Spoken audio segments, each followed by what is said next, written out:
৩৬৫ দিন পরে শক্তিশালী সমসপ্তক রাজযোগ, শনি সূর্য মুখোমুখি, ৩টি রাশির কপালে টাকার জোয়ার। নমস্কার প্রিয় দর্শক বন্ধুরা, কৃষ্ণার্জুন চ্যানেলের পক্ষ থেকে জানাই আপনাদের আন্তরিক স্বাগত। জ্যোতিষ শাস্ত্র মতে রাজা সূর্য প্রতি ৩০ দিন ছাড়া ছাড়া রাশি পরিবর্তন করে থাকে। তার রাশিচক্র পূরণ হতে সময় লাগে ১২ মাস, অর্থাৎ ৩৬৫ দিন।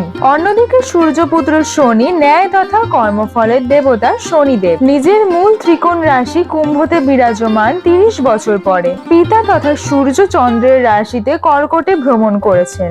আগামী ১৬ই আগস্ট ২০২৪ নিজের মূল ত্রিকোণ রাশি সিংহতে প্রবেশ করবেন সূর্যদেব। জ্যোতিষ মতে সূর্য এবং শনি নিজের রাশিতে থাকলেই ১৮০ ডিগ্রিতে থাকেন, একে অপরের সপ্তম ঘরে অধিষ্ঠান করবেন, অর্থাৎ দুজনেই দুই রাশির সপ্তম ঘরে অবস্থিত হবেন, যার ফলেই সমসপ্তক রাজযোগের নির্মাণ করবে।